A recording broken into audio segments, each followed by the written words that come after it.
Only woman who is destroying her life because of something that happened in her childhood,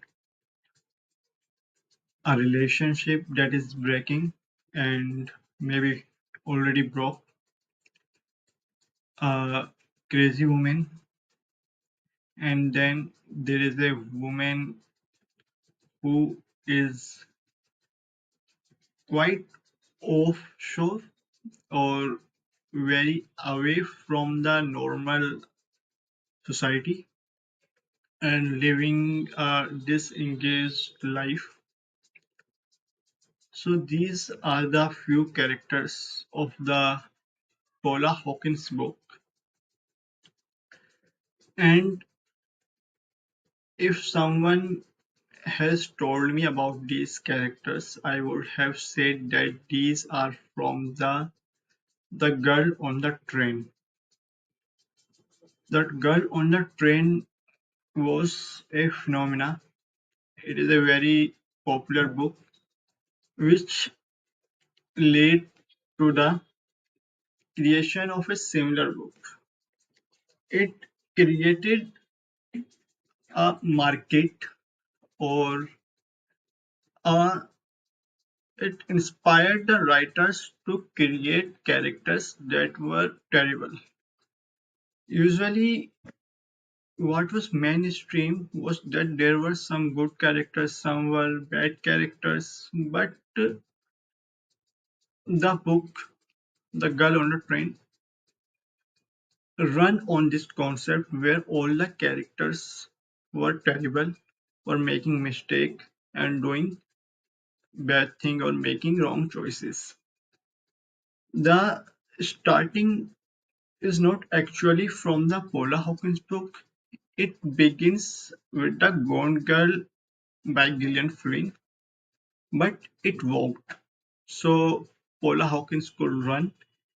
And I read the second book by Paula Hawkins, which was The Slow Fire Burning, and I was able to find the similarities between this and The Girl on the Train. And I read The Girl on the Train 5 years back.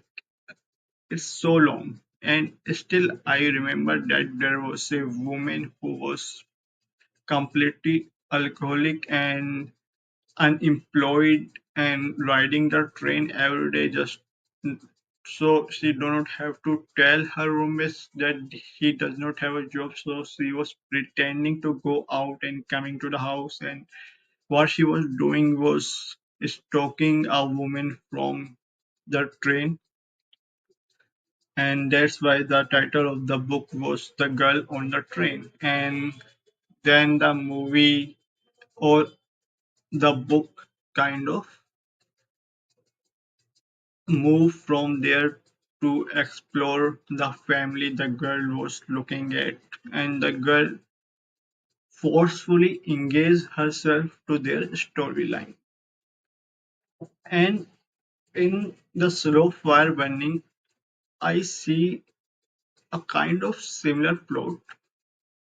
And yes, there was a murder in the girl on the train, and the murder was of the man. As far as I remember, as I already mentioned that it has been 5 years I read that book, so my memory is not very nice right now. But yeah, and in this book, The Slow Fire Burning, the same thing happened. There is a woman. There are few women, and they are all involved in a murder of a man. And in the girl on the train was the same scenario. There were three, four women, and they were all involved in the murder.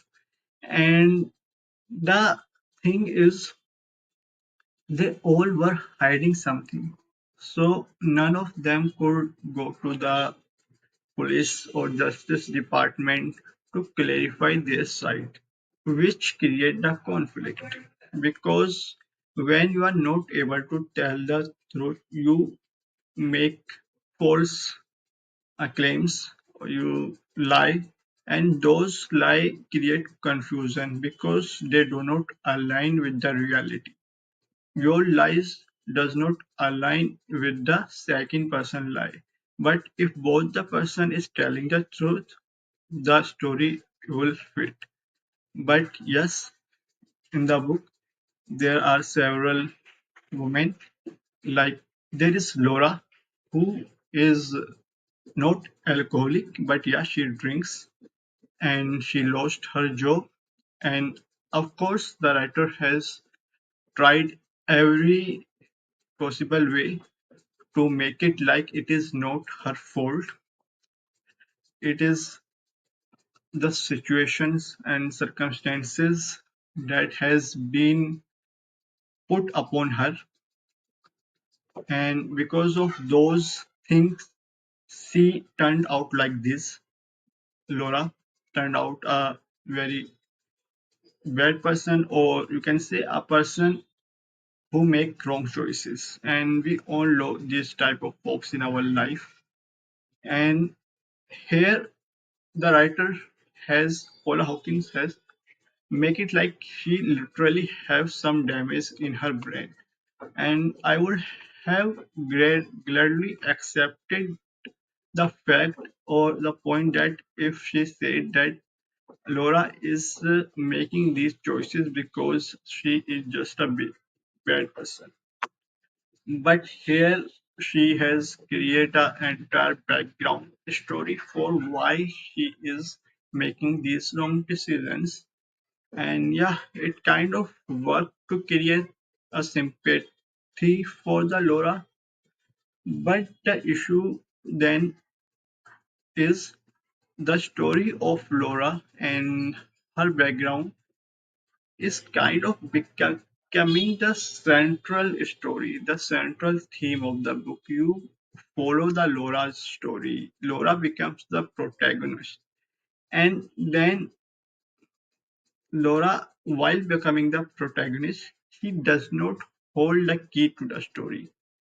The ending does not need her. The plot does not need her. The climax does not need her. She is not present anywhere. She is not the motivation. She is not action taker. She is not the reaction giver. She is not there. She is just there with her backstory and making a wrong decision, which is derailing the investigation and creating the conflict. The actual story is about the man who died. The name of the man is Daniel. And Daniel, let me let me build a picture for you without spoiling anything. So there are two sisters, Angela and Carla, if I am remembering right, because I have a very poor memory. So Carla and Angela are sisters, and they both have kids, both have sons. And one day, Carla asked Angela, Carla also have a husband, Theo, and Carla asked Angela, or it was a vice versa, to take care or babysit the kid.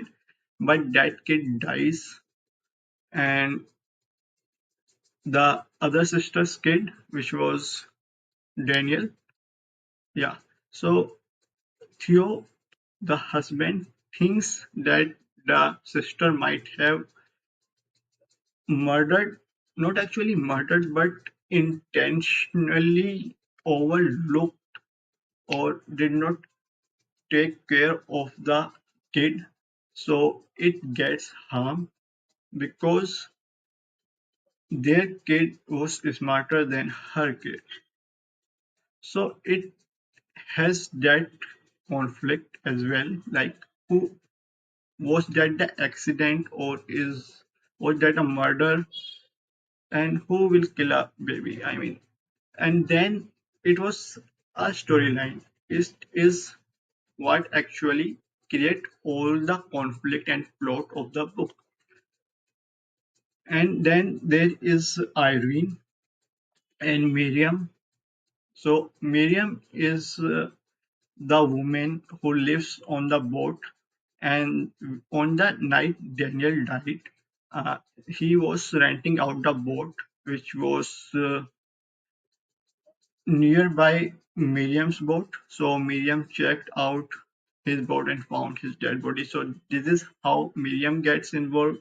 And then there is Irene, who was a book reader and outcast or very disengaged person, but she has a very nice reading habits, I guess. She likes to read books. So she is just there and she get involved with Carla. And after the death of the kid, Carla and Theo are separated, and Theo has written this book where it tells the story from the girl who is being assaulted. But gradually it is revealed that that girl was actually the assaulter and not the victim. And which was very good because somehow she received the awards, and the book became a bestseller because it was a very new thing in that universe where the story was told from the villain's perspective, and from the starting to the end the reader is sympathizing with the villain, and in the end it is revealed that this person is actually a murderer.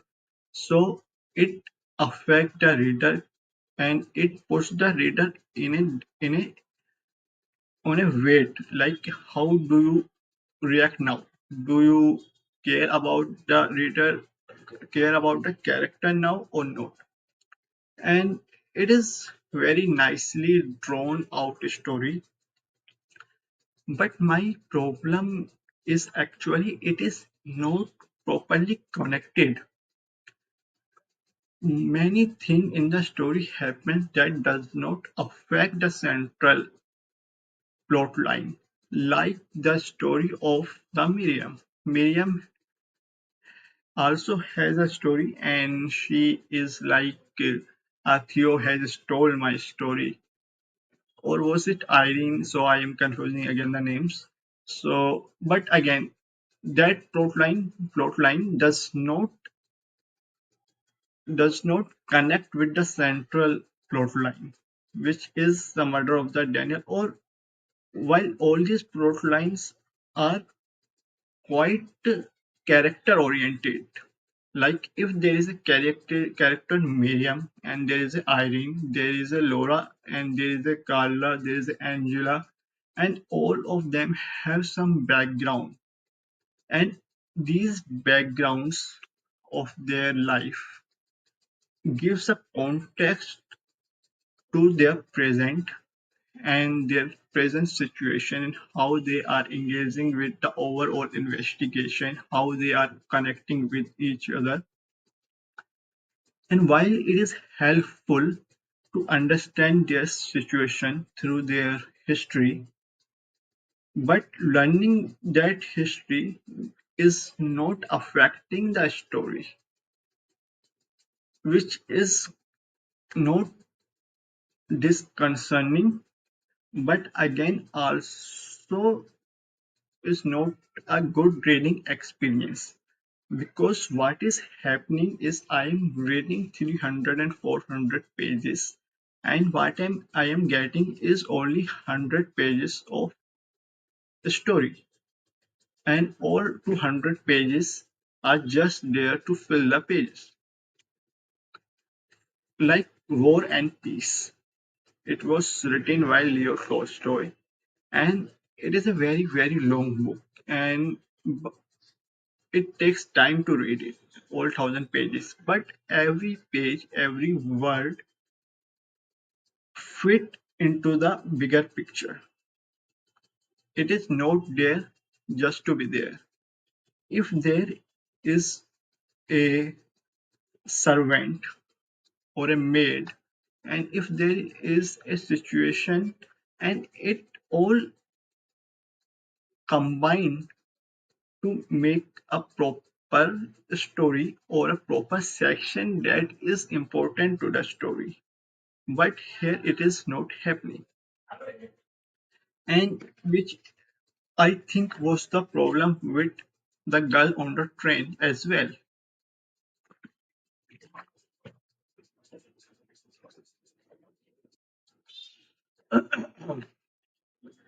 And Gone Girl was kind of different in this scenario because Gone Girl was also a very long book. Still, it does not waste your time. Sometimes what happen is not sometime, all the time. Writers write a story so they can share their ideas and opinions and thoughts because no one will listen to other person's ideas. So other person have to decorate it through the story or movie or art, or they need to pick up a medium where people can easily get it, where people can actually go and see it, experience it, and then eat it. So these ideas and opinions are there in Gone Girl. Gillian Flynn has shared his uh, ideology, I guess, because there is a very good section I remember in the book about being a cool girl, like how men actually says that my girlfriend is very cool or my wife is very cool, so they can get away with doing the thing that they want to do. So in a way, they are putting their desire or their needs uh, a way above, and in exchange, they are rewarding the woman by saying, "Yeah, she is a very cool girl." And there are so many girls have stuck in this. They have become cool by doing the thing that men like. So this is the complete section, a very long paragraph discussion in the Gonka. And I guess this is what is also missing from the Paula Hawkins book. There is no stand here. It is a bare story. Like this murder happened and this girl have a this story, this girl have a this story, and this girl has suffered this much, and all of them come to here, and yeah, and then this man died and we have to know which one has killed the person. And from I guess 20% or 30% after reading the book, I figured out who killed the Daniel, because it was very easy to deduce that. I am reading thriller and suspense book for a while, and now I can easily pick up the clues. Not easily, but the way Paul Hawkins write, it is quite very easy to pick up the clues. You just know what actually happened. I mean, if you read it, you will see.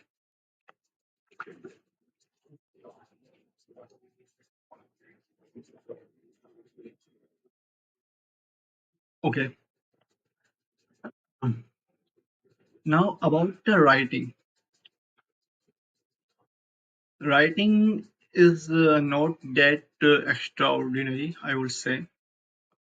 It is simple, straightforward, and it tells you what you need to know. It does not create picture, it does not create any tension, it does not bring out colors of any kind. It is he said, she said, it happens, that happens, and yeah. So, so why Paula Hawkins has such a great following? And I guess we already discussed it. I guess it is because of The Girl on the Train, it becomes a bestseller. It becomes a very, very big book at that time because I think the reason is at that time fantasy genre was not there actually that much. I mean, it was not very popular, and YA was very popular. There was Hunger Games, Divergent, One series, the Selection series, Maze Runner series, and all of them were very popular, and their popularity were dying with the last Hunger Games movie. So there was a space to fill, and then the book arrived.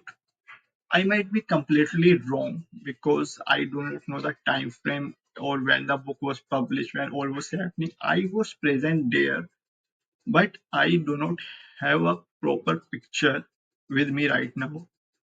But I have kind of idea. So what I'm saying is the book is okay. I read it because suspense and thriller have that value always that they push you to complete it.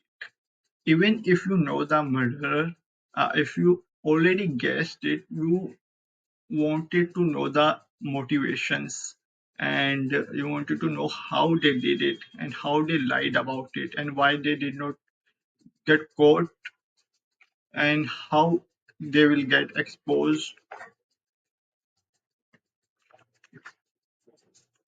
But the motivation is already there in the first few chapters.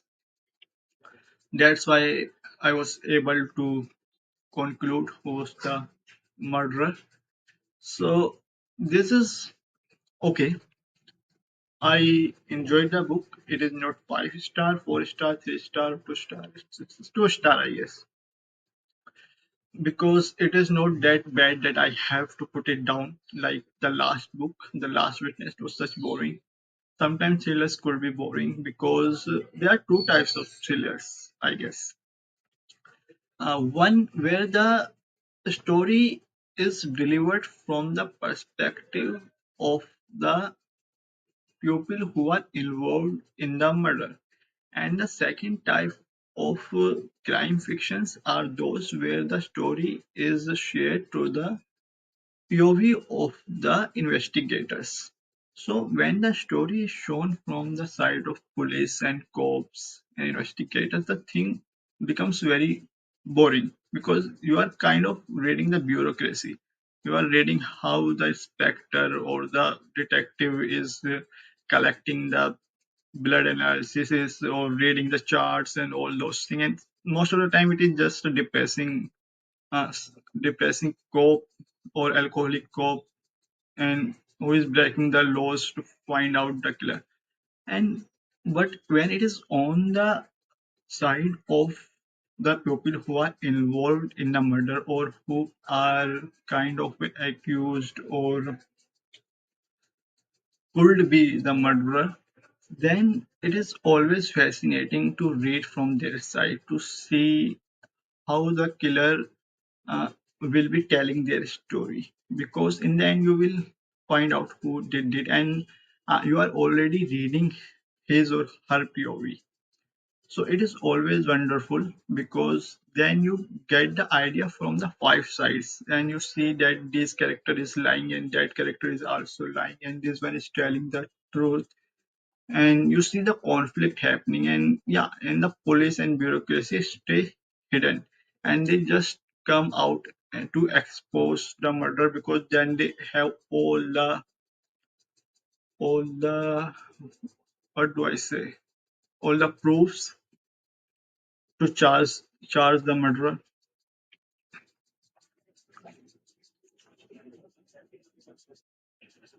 So all the burning, a slow fire burning actually, or not all the fire burning, a slow fire burning is not actually, does not burn very slowly. It burns down fast and then it stays down